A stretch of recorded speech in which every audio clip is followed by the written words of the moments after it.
Morning పిల్లలు, ఈరోజు మనము స్వరూప త్రిభుజాల గురించి చెప్పుకుందాం. త్రిభుజము అంటే మీకు ఆల్రెడీ తెలుసు కదా. త్రిభుజము అంటే మూడు భుజాలు కలిగినటువంటిది. అయితే ఇక్కడ స్వరూప త్రిభుజము అనేది ఒకటి కొత్తగా వచ్చింది. స్వరూపము అంటే కూడా ఏంటో మనము క్రింది తరగతులలో చెప్పుకున్నాము. మళ్ళీ ఒకసారి దాన్ని గుర్తు చేసుకుందాం. స్వరూపము అంటే ఇక్కడ ఇప్పుడు స్వరూప త్రిభుజాలు అంటే ఇంగ్లీష్లో సిమిలర్ ట్రయాంగిల్స్ అంటాం. సిమిలర్ అనే పదాన్ని మనము ఉపయోగిస్తుంటాం. మనం మాట్లాడుతునే సందర్భంలో సిమిలర్గా ఉంది, ఒకే రకంగా ఉంది అని అంటుంటాం. సిమిలర్ అంటే ఒకే రకంగా ఉండడం. ఇక్కడ స్వరూపము అంటే కూడా ఒకే రకమైన వస్తువులు లేదా ఒకే రకమైన పటాలు, అలాంటి వాటిని స్వరూపము అంటాం. ఫర్ ఎగ్జాంపుల్, ఇప్పుడు మనం చాలా రకాల ఎగ్జాంపుల్స్ చెప్పుకోవచ్చు. మనం ఫోటోలు దిగుతుంటాం. ఫోటోలు దిగినప్పుడు మనము ఇంత పెద్దగా ఉన్న ఆకారము ఫోటో దిగినప్పుడు ఒక చిన్న పేపర్లో వస్తుంది. అది ఇంత సైజులో కావచ్చు, లేదా ఇంత సైజులో కావచ్చు, లేదా ఇంకా పెద్దగా కావచ్చు. ఇలా పెద్ద ఫోటో అయితే పెద్ద ఆకారం వస్తుంది, చిన్న ఫోటో అయితే చిన్న ఆకారం వస్తుంది. ఇలా ఫర్ ఎగ్జాంపుల్ మీకు ఫోన్లో మనము రకరకాల ఫొటోస్ చూస్తుంటాం.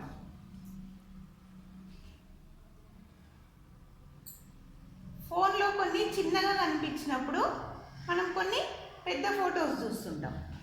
ఉదాహరణకి ఇక్కడ చూడండి, ఇక్కడ నా ఫోటో ఉంది. ఇక్కడ ఈ ఫోటో మనకు కనపడట్లేదు అనుకోండి. దీన్ని మనము ఇలా పెద్దగా జూమ్ చేస్తుంటాం. ఇంకొంచెం పెద్దగా అయింది. ఇప్పుడు ఇంకా జూమ్ చేసిన ఇంకొంచెం పెద్దగా అయింది. ఇప్పుడు ఇంకా జూమ్ చేస్తే ఇంకా పెద్దగా అయింది. ఇప్పుడు చూడండి, దీనికి చిన్నగా ఉన్నప్పటి అంటే ఈ సైజు చిన్నగా ఉన్నప్పటి ఫోటోకి ఏమన్నా తేడా ఉందా అంటే దాని పొడవు వెడల్పులలో కానీ ఆకారంలో కానీ మార్పు లేదు. కాకపోతే సైజు తగ్గుతుంది, పెరుగుతుంది.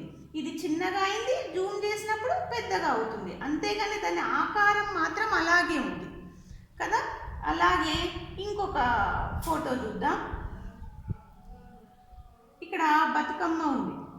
ఈ బతుకమ్మ ఇప్పుడు కొంచెం చిన్నగా కనిపిస్తుంది, ఇంకా చిన్నగా. ఇక్కడ ఇలా అంటే ఇంకా చిన్నగా కనిపిస్తుంది. ఇప్పుడు దీన్ని ఇంకా పెద్దగా చేస్తే, జూమ్ చేస్తే ఇంకా పెద్దగా అవుతుంది. అంతేగాని బతుకమ్మ ఆకారం ఏమన్నా మారిందా చూడండి.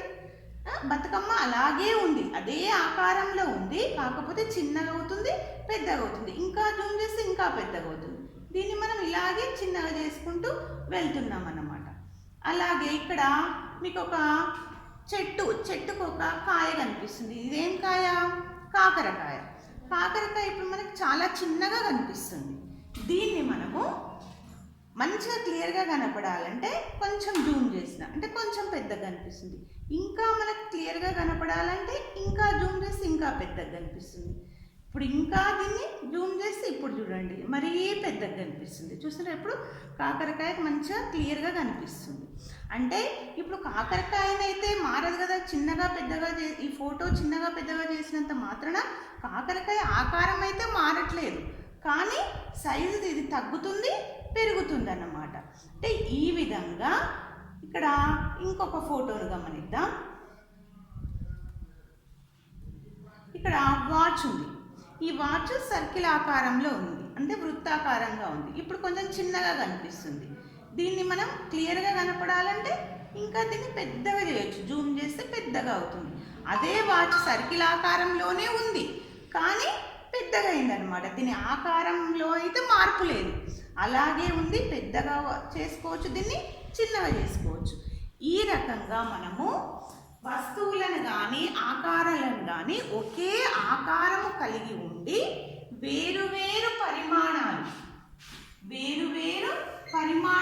ఉన్నటువంటి వస్తువులను కానీ పటాలను కానీ స్వరూప పటాలు అంటాం మనం.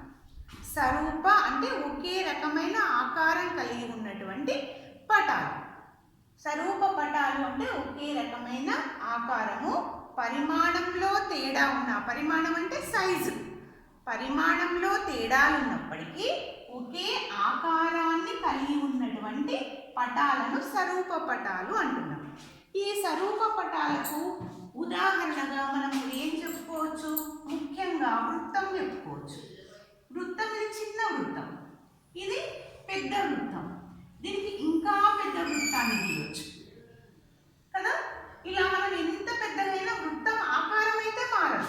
ఇప్పుడు మనం ఇలా గీసామనుకోండి, ఇప్పుడు ఇది మారింది. ఇది వృత్తం కాదు, ఇది వృత్తం. వృత్తం ఎంత పెద్దగా ఎంత చిన్నగా గీసినా వృత్తాకారమే ఉంటుంది, దాని ఆకారం అయితే మార్పు ఉండదు. అంటే వృత్తాలన్నీ కూడా సరూప పటాలు ఉంటాయి. ఇక్కడ వృత్తాలన్నీ కూడా సర్కిల్స్, వృత్తాలంటే సర్కిల్స్ అన్నీ కూడా స్వరూప పటాలు ఉంటాయి అన్నమాట. ఇప్పుడు మనం ఇందాక ఫోన్లో చూపించుకున్నట్టుగా మనము ఫోటో చిన్నగా తీసుకున్నా, అదే పెద్ద ఫోటో తీసుకున్నా దాన్ని నిలువెత్తు కటౌట్స్ కూడా పెడుతుంటారు చూడండి. చిన్న ఫోటోని పెద్దగా చేసి ఇట్లా నిలువెత్తు కటౌట్స్ పెడుతుంటారు. ఇప్పుడు ఎలక్షన్స్ అప్పుడు రాజకీయ నాయకులే, కేసీఆర్ కానీ ఇంకెవరిదని కానీ, అలా ఇప్పుడు అది చిన్న ఫోటోనే కానీ దాన్ని ఇంత పెద్ద చేసి పెడుతున్నారన్నమాట. అంటే అది ఒక స్వరూప ఆకారం అన్నమాట. అదే ఫోటోని మనం పొడవులో కానీ పొడవు వెడల్పులలో ఆకారంలో తేడా ఉండట్లేదు, కానీ పరిమాణంలో తేడా ఉంటుందన్నమాట. కాబట్టి అలాంటి పటాలను మనం స్వరూప పటాలు అంటాం. స్వరూప పటాలకు ఇంకా ఉదాహరణగా ఏం చెప్పుకోవచ్చు ఒకసారి ఆలోచించండి. ఉదాహరణకు ఇది ఒక చతురస్రం, పొడవు వెడల్పులు సమానంగా ఉండేది చతురస్రం. ఇంకా చిన్న చతురస్రం కూడా గీయొచ్చు, ఇంకా పెద్ద చతురస్రం కూడా గీయొచ్చు. అంటే ఈ చతురస్రాలన్నీ కూడా స్వరూప పటాలు ఉంటాయి. వృత్తంలాగా చతురస్రాలన్నీ కూడా స్వరూప పటాలు ఉంటాయి. అంటే పొడవు వెడల్పులు సమానంగా పెరుగుతూ వస్తున్నాయి. ఇక్కడ సమాన స్థాయిలో సమాన నిష్పత్తిలో తగ్గింది, ఇక్కడ సమాన నిష్పత్తిలో పెరిగింది, ఇక్కడ కూడా పెరిగింది. పొడవు వెడల్పులు రెండు పెరగాలి. ఒకవేళ పొడవు పెరిగి వెడల్పు పెరగకుండా ఉంటే ఏమవుతుంది చూద్దాం ఒకసారి. ఇప్పుడు ఇదొక చతురస్రం, ఈ చతురస్రంలో వెడల్పు తగ్గింది, ఇక్కడ పొడవు పెరిగింది. ఇప్పుడు ఏమైంది? ఇది ఒక దీర్ఘ చతురస్రం అయింది. అంటే పొడవు వెడల్పులలో పొడవు తగ్గి వెడల్పు పెరిగితే ఇదొక దీర్ఘ చతురస్రం అయింది. అంటే పొడవు వెడల్పులు రెండు సమాన రేషియోలో సమాన నిష్పత్తిలో పెరిగితేనే దాని ఆకారం మారకుండా ఉంటుంది. ఇప్పుడు ఇది చతురస్రమైంది, ఇది దీర్ఘ చతురస్రమైంది. ఈ రెండు వేరు వేరు ఆకారాలు.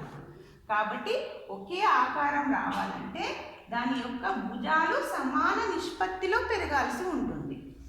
ఉదాహరణకు అంటే ఇప్పుడు చతురస్రాలన్నీ కూడా స్వరూప పటాలు అవుతాయి, అన్ని వృత్తాలు స్వరూప పటాలు అవుతాయి, అన్ని చతురస్రాలు స్వరూప పటాలు అవుతాయి.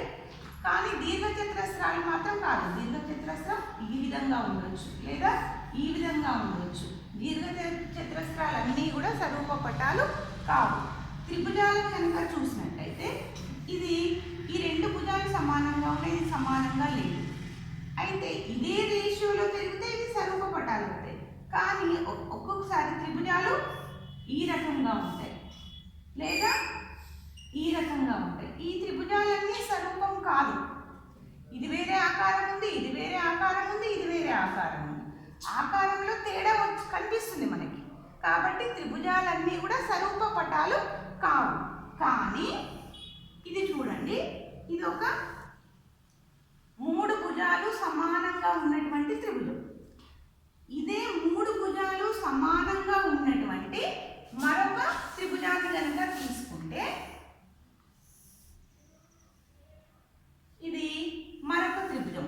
దీంట్లో కూడా మూడు భుజాలు సమానంగా ఉన్నాయి.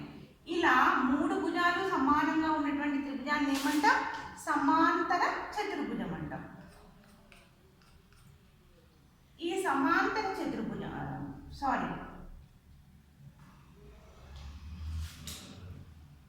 సమాన త్రిభుజం అంటాం. ఈ సమాన త్రిభుజంలో సమత్రిభుజం అంటాం. ఈ సమత్రిభుజంలో మనకి మూడు భుజాలు కూడా ఒకే నిష్పత్తిలో పెరుగుతూ వస్తాయి. ఈ భుజం పెరిగితే ఈ భుజం పెరుగుతుంది, ఈ భుజం పెరిగితే ఈ భుజం పెరుగుతుంది. అంటే మూడు భుజాలు సమానంగా ఉంటాయి కాబట్టి అది చిన్న త్రిభుజమైన పెద్ద త్రిభుజమైన అవి సమాన రేషియోలో పెరుగుతూ వస్తాయి కాబట్టి ఈ సమాంతర త్రిభుజాలన్నీ కూడా మనకి స్వరూప పటాలు అవుతాయి అన్నమాట. ఇది స్వరూప అన్ని ఆకారాలు సమాంతరంగా స్వరూపాలు కానవసరం లేదు, కానీ కొన్ని పటాలు కొన్ని రకాల వస్తువులు మాత్రం స్వరూపం అవుతాయి అన్నమాట. అవి వృత్తాలు, దీర్ఘచతురస్రాలు మరియు సమాంతర త్రిభుజాలు, సమబాహు త్రిభుజాలు అన్నమాట. ఇవి సమాంతర కాదు, సమబాహు త్రిభుజాలు. ఈ సమబాహు త్రిభుజాలన్నీ కూడా స్వరూప పటాలు అవుతాయి. ఇప్పుడు మనము ఒక సిద్ధాంతం గురించి చెప్పుకుందాం. ఆ సిద్ధాంతం నేర్చుకునే ముందు ఇప్పుడు మీకు నోట్బుక్ ఉంటుంది, నోట్బుక్లో లైన్స్ ఉన్న నోట్బుక్ ఉంటుంది. ఈ రకంగా ఉంటుంది కదా లైన్స్ ఉన్న నోట్బుక్. ఈ లైన్స్ అన్నీ కూడా మీకు ఎలా కనిపిస్తున్నాయి?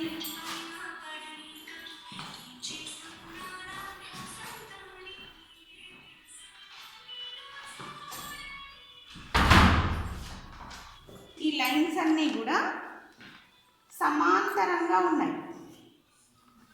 చూడండి, ఈ లైన్స్ ఒకదానికొకటి అన్ని లైన్స్ కూడా సమాంతరంగా ఉన్నాయి. ఇప్పుడు ఇదొక త్రిభుజం, ఏబిసి అనేటువంటిది ఒక త్రిభుజం. ఈ త్రిభుజంలో మధ్యలో ఈ లైన్స్ అన్నీ కూడా ఎన్ని ఉన్నాయి? 1 2 3 4 5 లైన్స్ ఉన్నాయి. ఈ 5 లైన్స్ కూడా సమాంతరంగా ఉన్నాయి. అయితే ఇక్కడ డిఈ అనే రేఖ బీసీకి సమాంతరంగా ఉంది కదా. ఈ లైన్స్ అన్నీ నేను ఈ లైన్ మీదనే గీసిన, ఈ లైన్స్ అన్నీ కూడా సమాంతరంగానే ఉన్నాయి. కాబట్టి ఇక్కడ అంటే ప్యారలల్గా ఉన్నాయి అన్నమాట. ఇంగ్లీష్లో ప్యారలల్ అంటారు, ప్యారలల్గా ఉన్నాయి. ఈ బీసీకి సమాంతరంగా డిఈ రేఖ ఉంది. అయితే ఇది D3 E3 D2 E2 D1 E1 ఇవన్నీ కూడా సమాంతరంగా ఉన్నాయి. ఇక్కడ ఒక భుజానికి, ఒక త్రిభుజములో ఒక భుజానికి అంటే ఇక్కడ బీసీ భుజానికి సమాంతరంగా ఉన్నటువంటి రేఖ, ఈ సమాంతరంగా ఉన్నటువంటి రేఖ డిఈ అనే రేఖ ఈ మిగిలిన రెండు భుజాలను అంటే ఏబి మరియు ఏసీ భుజాలను సమాన నిష్పత్తిలో విభజిస్తుంది. ఎలా అంటే చూడండి, ఇక్కడ ఏబిని డి, ఏసీని ఈ.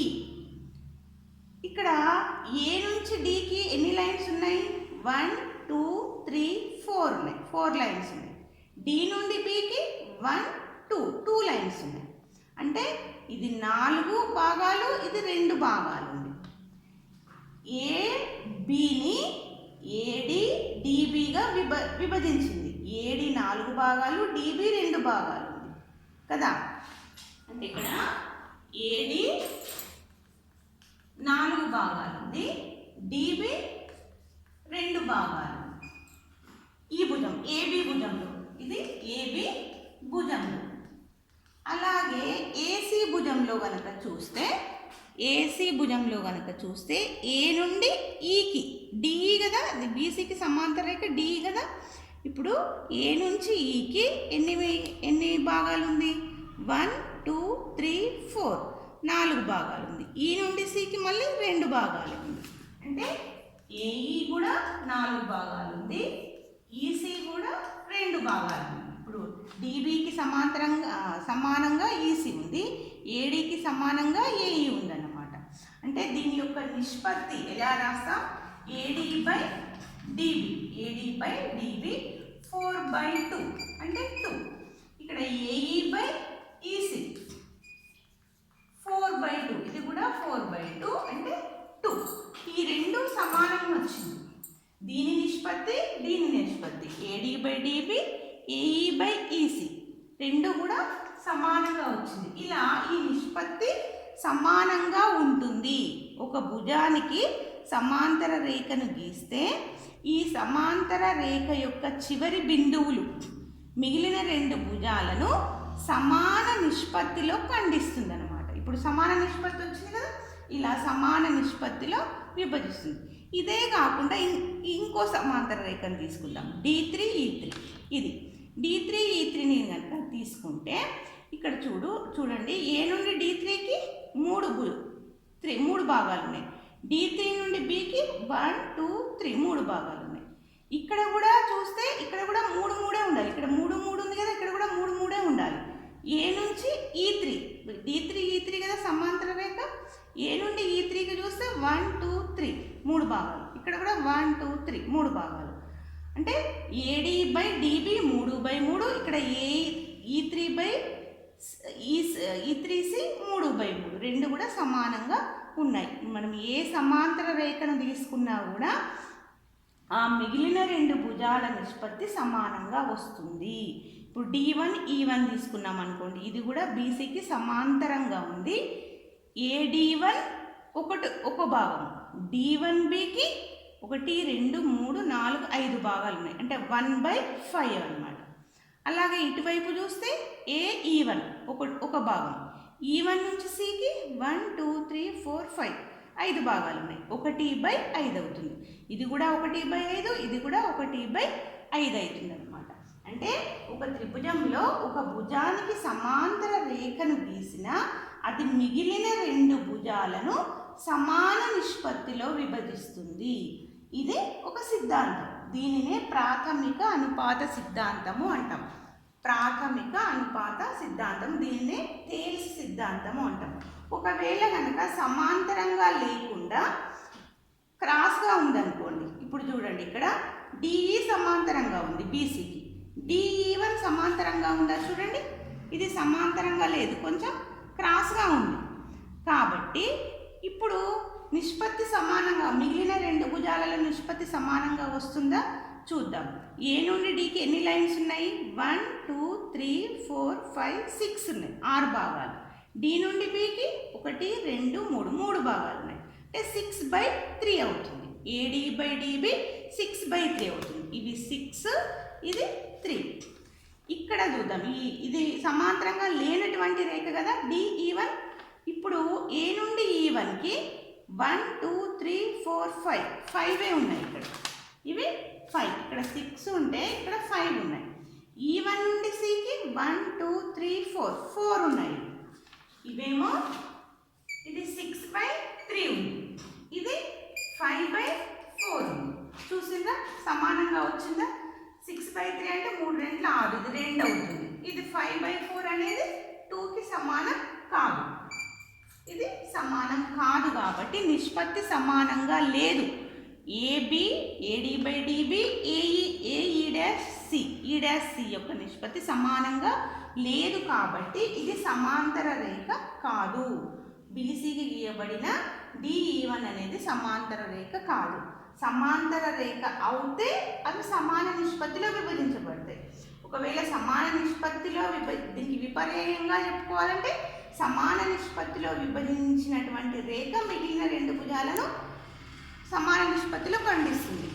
ఇలా కూడా చెప్పుకుంటే సమాన నిష్పత్తిలో ఖండించినటువంటి 2 బిందువులు అది మిగిలిన భుజానికి సమాంతరంగా ఉంటుంది. ఇదన్నమాట. దీని నుంచి మనకి ఏం సిద్ధాంతం వస్తుంది అంటే ప్రాథమిక అనుపాత సిద్ధాంతము. ప్రాథమిక అనుపాత సిద్ధాంతం, దీన్నే మనము థేల్స్ సిద్ధాంతము అంటాం.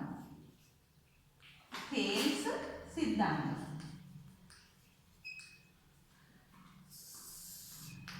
ఇదేంటంటే సిద్ధాంతం యొక్క నిర్వచనం ఏంటంటే ఒక త్రిభుజంలో ఒక భుజానికి సిద్ధాంతం ఒక త్రిభుజంలో ఒక భుజానికి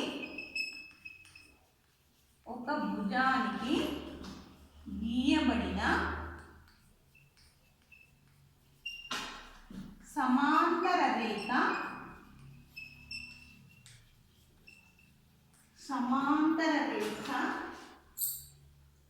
మిగిలిన 2 భుజాలను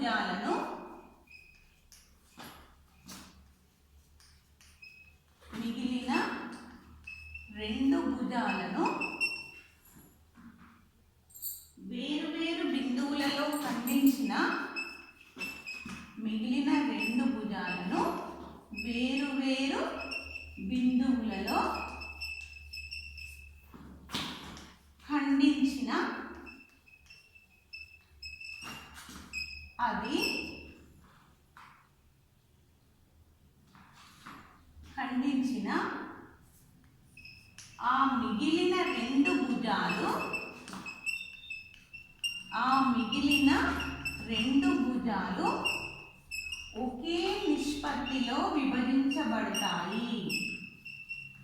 ఒకే నిష్పత్తిలో విభజించబడతాయి.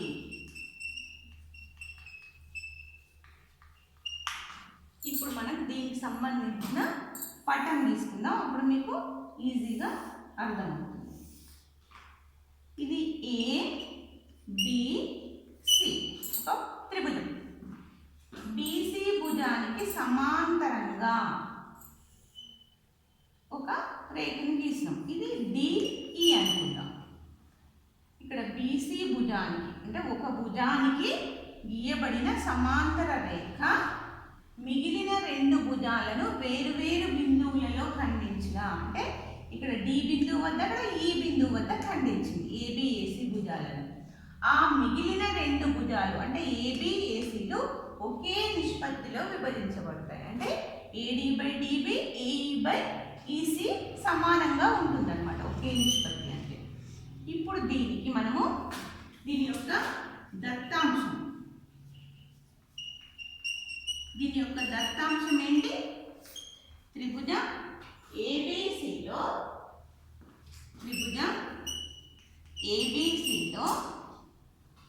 DE సమాంతరము BC. DE BCకి సమాంతరం.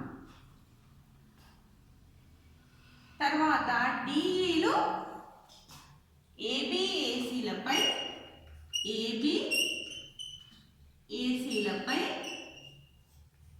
DEలు బిందువులు. D మరియు ఈలు ఖండన బిందువు. DEలు ABACలపై ఈ DE రేఖ ఖండించే బిందువులు అన్నమాట, ఖండన బిందువు. ఇది దత్తాంశం. ఇది మనకి ఇచ్చినటువంటిది. మనం నిరూపించవలసింది సారాంశం. ఏమని నిరూపించాలి? ఈ భుజాల నిష్పత్తి సమానమని నిరూపించాలి. అంటే AD/DB AE/EC రెండు సమానం. అంటే AD/DB AE/EC ఇది మనం నిరూపించాలి. ఇది నిరూపించుటకు మనం ఇక్కడ చిన్న చేంజెస్ చేసుకుందాం. అంటే ఒక చిన్న నిర్మాణం చేపట్టాలి. అదేంటంటే ADకి లంబంగా ఈ నుండి ఒక రేఖను గీద్దాం. ఇది ADకి లంబంగా ఉన్నటువంటి రేఖ. తర్వాత AEకి లంబంగా D నుండి మరొక రేఖను గీద్దాం. ఇది దీనికి లంబంగా ఉన్నటువంటిది. ఇక్కడ M, ఇక్కడ N అని పెట్టుకుందాం. AE లంబము DM, AD లంబము EN. అలాగే Bని ఈని కలుపుదాం. అప్పుడు BDE ఒక త్రిభుజం. తర్వాత Dని Cని కలుపుదాం. అప్పుడు DCE అనేది ఒక త్రిభుజం అన్నమాట. ఇక్కడ ఏం నిర్మాణం చేపట్టినాము అంటే AD లంబము EN మరియు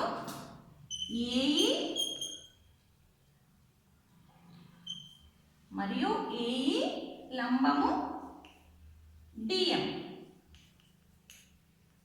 లను గీయాలి. తర్వాత BE CDలను కలపాలి. B మరియు BE తర్వాత CDలను కలపాలి. ఇది మనము చేపట్టిన నిర్మాణం. దీని నుండి మనం ఇప్పుడు నిరూపించాలి. దీనిని రాబట్టాలి. దీని నుండి దత్తాంశం నుండి సారాంశాన్ని రాబట్టాలి. ఇప్పుడు ఈ నిర్వచనాన్ని తీసేస్తున్నాను నేను.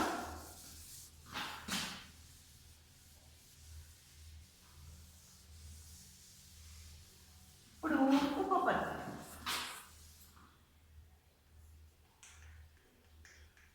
ఉపపత్తిలో ఇప్పుడు మనము ఇక్కడ ADE అనే త్రిభుజం తీసుకుందాం.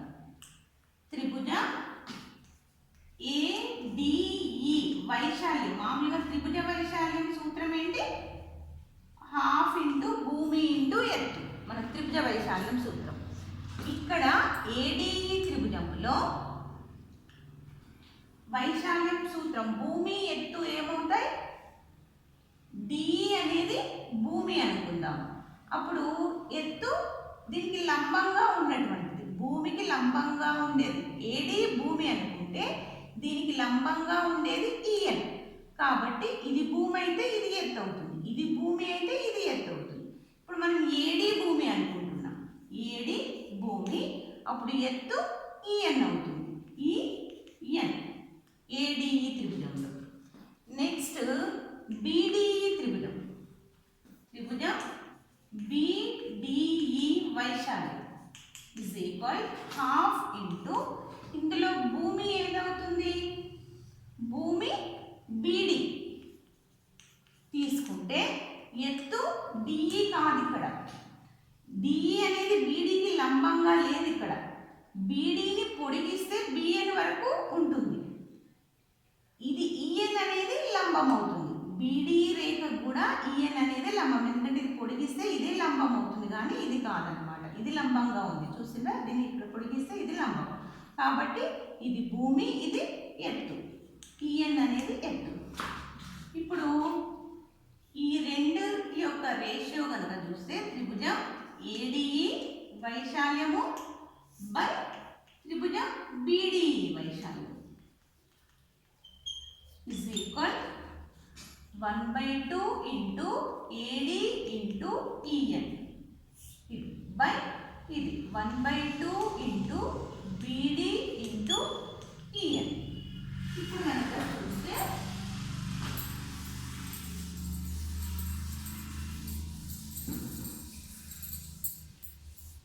ఇక్కడ హాఫ్ హాఫ్ క్యాన్సిల్ అయిపోతుంది, EN క్యాన్సిల్ అయిపోతుంది.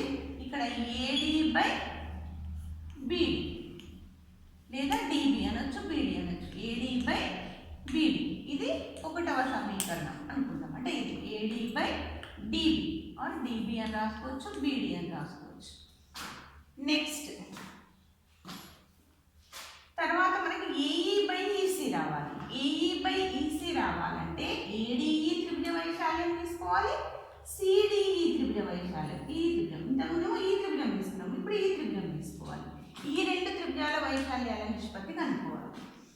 త్రిభుజం ADE వైశాల్యము ఇజ్ ఈక్వల్ టు సేమ్ ఇది 1/2 ఇంటూ, ఇక్కడ ఈ త్రిభుజంలో ఇంతకుముందు ఇది భూమిగా తీసుకున్నాం, ఇప్పుడు AE భూమిగా తీసుకుంటే DM ఎత్తు అవుతుంది, ఇది భూమి ఇది ఎత్తు, కాబట్టి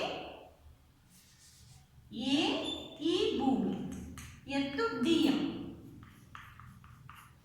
నెక్స్ట్ త్రిభుజం CDE వైశాల్యం, CDE వైశాల్యం ఇజ్ ఈక్వల్ టు 1/2 భూమి CE, దీన్ని పొడిగిస్తే DM ఎత్తు అవుతుంది, ఈ భూమికి ఇది ఎత్తు అవుతుంది అన్నమాట. కాబట్టి CE ఇంటూ DM. ఇప్పుడు ఈ రెండు వైశాల్యాల నిష్పత్తి చేస్తే త్రిభుజం ADE వైశాల్యము బై త్రిభుజం CDE వైశాల్యం is equal half into AE into DM by half into CE into DB. ఇది by half half cancel, DM cancel, AE by EC, CE అన్న EC అన్న ఒకటే. ఇది రెండవ సమీకరణం, AE by EC, AD by DB వచ్చింది, AE by EC వచ్చింది. ఇప్పుడు మనం ఏం నిరూపించాలి?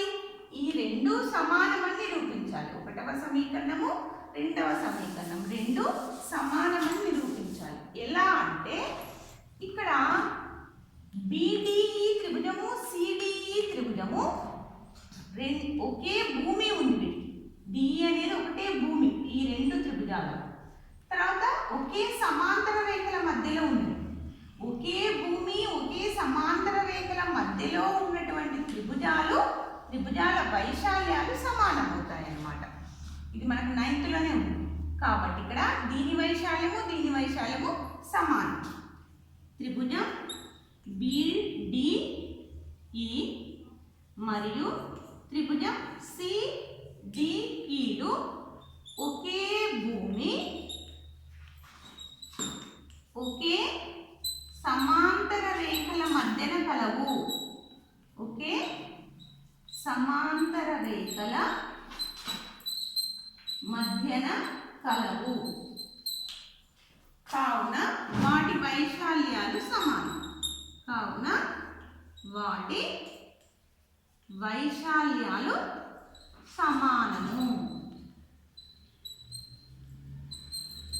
సమానం. కాబట్టి ఇక్కడ మనం ఏమని రాసుకోవచ్చు? త్రిభుజం BDE వైశాల్యము = త్రిభుజం CDE వైశాల్యం. ఇది 3వ సమీకరణం. ఈ రెండు వైశాల్యాలు, దీని వైశాల్యము సమానమైనప్పుడు ఈ 3 సమీకరణాల నుండి మనం ఏమని రాసుకోవచ్చు? ఇది 1, ఇది 2, ఇది 3. BDE వైశాల్యం అంటే CDE వైశాల్యం. ఈ రెండు సమానమైనప్పుడు ఇక్కడ BDEకి బదులుగా CDE పెడుతున్నాం. అప్పుడు ఏమవుతుంది? AD/DBకి సమానం అవుతుంది. ఇది AD/DBకి సమానం అవుతుంది అన్నమాట. కాబట్టి ఈ 3 సమీకరణాల నుండి 1, 2 మరియు 3 సమీకరణాల నుండి మనం ఏమని రాసుకోవచ్చు? ఈ రెండు సమానం అవుతాయి ఆటోమేటిక్గా. ఈ రెండు సమానమైనప్పుడు ఈ రెండు సమానం అవుతాయి. కాబట్టి AD/DB = AE/EC. ఇది మనకు ఉన్నటువంటి సారాంశంలో చూడండి. ఇది AD/DB = AE/EC అవుతుంది. ఇది ఇక్కడ ఇది ఒక త్రిభుజానికి సమాంతర రేఖను గీసిన అది మిగిలిన 2 భుజాలను సమాన నిష్పత్తిలో విభజిస్తుంది. ఇది ప్రాథమిక అనుపాత సిద్ధాంతం. దీని నుండి మనము వివిధ రకాల సమస్యలను సాధించవచ్చు, వివిధ రకాల ప్రాబ్లమ్స్ చేయవచ్చు అన్నమాట. ఇది చాలా ఇంపార్టెంట్. మీరు బాగా దీన్ని గుర్తుపెట్టుకొని బాగా ప్రాక్టీస్ చేయాలి. దీని విపర్యయం ఏమవుతుంది? ఇప్పుడు మనము దత్తాంశం ఏమైంది? ఒక భుజానికి సమాంతర రేఖను గీస్తే సారాంశం మిగిలిన 2 భుజాలను సమాన నిష్పత్తిలో విభజిస్తుంది. విపర్యయం ఏంటంటే దానికి ఉల్టా. అంటే ఒక త్రిభుజంలో 2 భుజాలను ఖండించే రేఖ 3వ భుజానికి సమాంతరంగా ఉంటుంది. ఇలా అన్నమాట. ఇప్పుడు ఒక త్రిభుజంలో 2 భుజాలను సమాన నిష్పత్తిలో విభజించే రేఖ DE రేఖ 3వ భుజానికి సమానంగా ఉంటుంది. ఇక్కడ చూడండి, ఇది ABC. A నుండి C ఒక రేఖ, A నుండి B ఒక రేఖ. AB6 C6 అనేది ఒక త్రిభుజం. ఈ త్రిభుజంలో AC AB మిగిలిన 2 భుజాలు అవుతే ఇక్కడ సపోజ్ C3 తీసుకుందాం. C3 B3 ఒక రేఖ తీసుకుంటే AC3 3 భాగాలు ఉంది, AB3 3 భాగాలు ఉంది, C3 నుండి C6 3 భాగాలు ఉంది, B3 నుండి B6 3 భాగాలు ఉంది. కాబట్టి ఈ C3 B3 రేఖ ఇది 3/3 ఉంది, ఇది కూడా 3/3 ఉంది. అంటే సమాన నిష్పత్తిలో విభజించింది C3 B3 రేఖ. చూడండి, ఇక్కడ 3 లైన్లు, ఇక్కడ 3 లైన్లు, ఇక్కడ 3 లైన్లు, ఇక్కడ 3 లైన్లు, 3/3 3/3 సమాన నిష్పత్తిలో విభజించినటువంటి రేఖ 3వ భుజానికి సమాంతరంగా ఉంది. ఈ భుజానికి ఇది సమాంతరంగా ఉందా లేదా? చూడండి, సమాంతరంగానే ఉంది కదా. పోనీ ఈ రేఖ కాకుండా ఇంకోటి తీసుకుందాం. C1 B1 రేఖ ఇది 1/5 అవుతుంది. ఇక్కడి వరకు 1, ఇది 1 2 3 4 5 1/5. ఇక్కడ కూడా చూస్తే AB భుజంలో కూడా చూస్తే ఇది 1, ఇది 5 1/5. ఇది 1/5, ఇది 1/5. అంటే సమాన నిష్పత్తిలో విభజించింది. మరి 3వ భుజానికి సమాంతరంగా ఉందా? ఇది దీనికి సమాంతరంగానే ఉంది. ఈ లైన్స్ అన్నీ కూడా సమాంతరంగానే ఉంటాయి కదా. కాబట్టి ఈ B6 C6 భుజానికి B1 C1 రేఖ సమాంతరంగా ఉంది. అంటే దీని విపర్యం ఇదనమాట. ఒక త్రిభుజంలో రెండు భుజాలను విభజించినటువంటి సమాన నిష్పత్తిలో విభజించినటువంటి రేఖ మూడవ భుజానికి సమాంతరంగా ఉంటుంది. ఇది విపర్యం అన్నమాట. ఇప్పుడు దీని నుంచి మనం ఒక రెండు సమస్యలు చేద్దాం.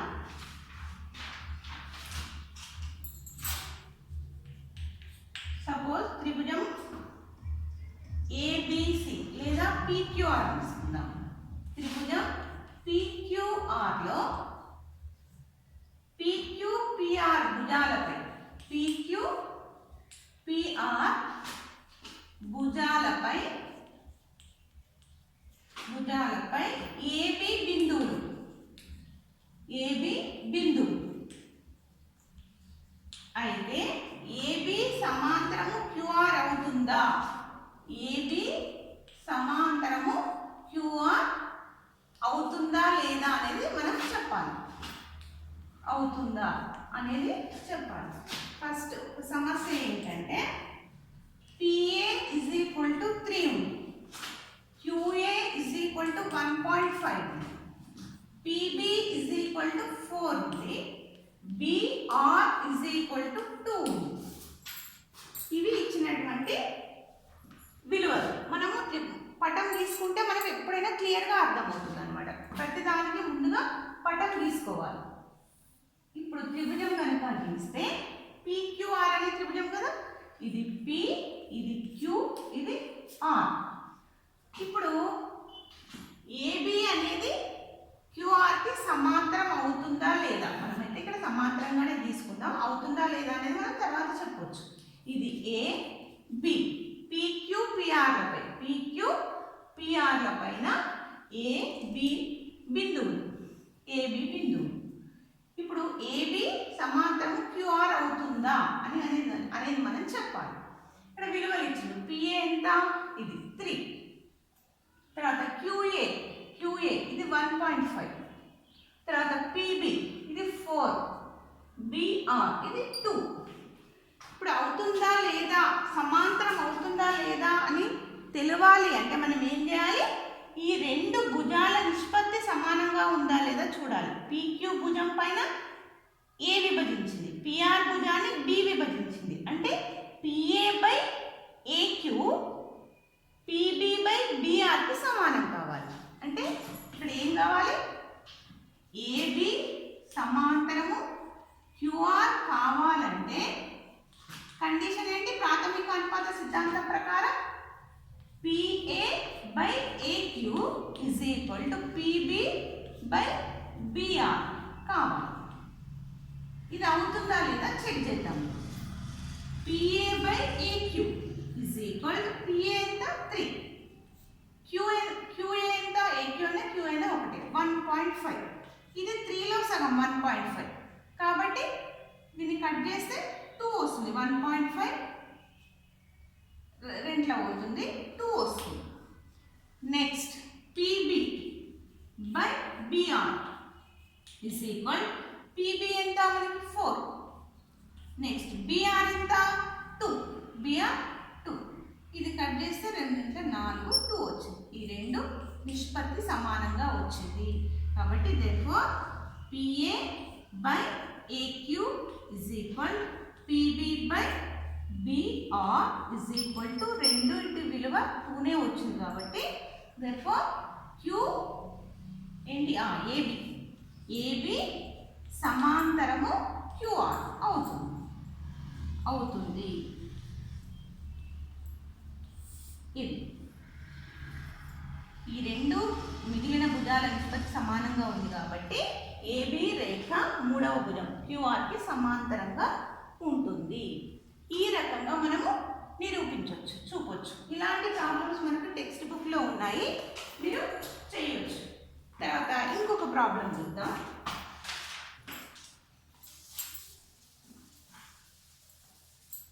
ఇంకొక ప్రాబ్లం ఏంటంటే ఇప్పుడు ఒక భుజాన్ని కనుక్కోవాలి. సమాంతరంగా సమాంతరం అని ఇచ్చిండు, మనము ఒక భుజాన్ని కనుక్కోవాలి, నిష్పత్తి కనుక్కోవాలన్నమాట. ఇక్కడ పటం ఆల్రెడీ ఇచ్చేసిండ్రు. X, Y, సమాంతరంగా ఉన్నటువంటి రేఖ. ఇది PQ అనుకుందాం. ఇక్కడ పెట్టుకుందాం. ఇది P, ఇది Q. ఇక్కడ XP 2.5, ఇది P/5 అనుకుందాం. ఇక్కడ XQ 3, QZ ఇక్కడ ఎంత, ఇది కనుక్కోవాలి. ఇక్కడ ఇచ్చినటువంటి ప్రాబ్లంలో QZ విలువను కనుక్కోవాలి. ప్రక్క పటంలో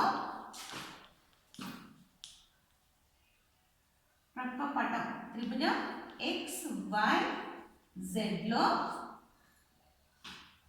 PQ సమాంతరము YZ అయితే QZ విలువ ఎంత?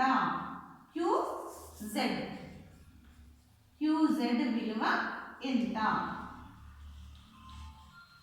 ఇది మనం QZ విలువను కనుక్కోవాలి. ఇది క్వశ్చన్. ఇప్పుడు త్రిభుజం XYZ లో మనం ఇచ్చినటువంటి విలువలు రాద్దాం. First XP 2.5, next PY 5, XQ is equal to 3, QZ ని స్మాల్ ఏ అనుకుందాం. ఆ ఏ విలువను కనుక్కోవాలి. త్రిభుజం XYZ లో PQ సమాంతరము YZ, సమాంతరం అని ఇచ్చేసింది మనకు లెక్కలు, కాబట్టి వీటి నిష్పత్తి ఖచ్చితంగా సమానంగా ఉంటుంది. YZ కావున XP by PY is equal XQ by QZ అవుతుంది. ఇది నియమం కదా మనకి ప్రాథమిక అనుపాత సిద్ధాంతం ప్రకారం. ఇప్పుడు ఈ రెండింటిని బట్టి దీన్ని బట్టి మనం QZ ని కనుక్కుందాం. XP ఎంత ఉంది మనకి? XP 2.5 by PY 5, XQ 3, QZ అంటే ఏ అనుకున్నాం కదా, ఏ. ఇప్పుడు దీన్ని క్రాస్ మల్టిప్లికేషన్ చేస్తే అంటే అడ్డగుణకారం చేస్తే 2.5 into A 2.5A, 5 into 3 15.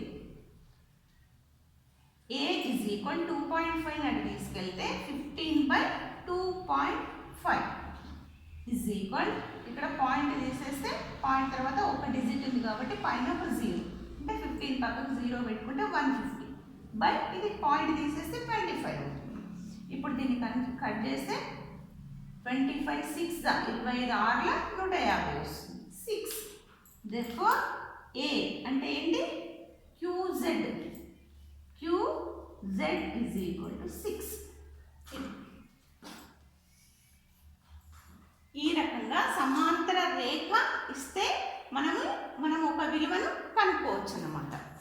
ఇలాంటి ప్రాబ్లమ్స్ మీకు టెక్స్ట్ బుక్లో ఉన్నాయి, మీరు వాటిని చేయవచ్చు. ఇక్కడ ప్రయత్నించండిలో ఇక్కడ 201 పేజీలో ఈ ప్రాబ్లమ్స్, తర్వాత ఇక్కడ కూడా ఉన్నవి, మీరు వీటిని సాధించవచ్చు. ఓకేనా పిల్లలు? చేయండి, ఇప్పుడే చేయండి. మీరు క్లాస్ వినగానే చేస్తే మీకు బాగా అర్థమై ఎక్కువ ప్రాక్టీస్ అవుతుంది. Good luck.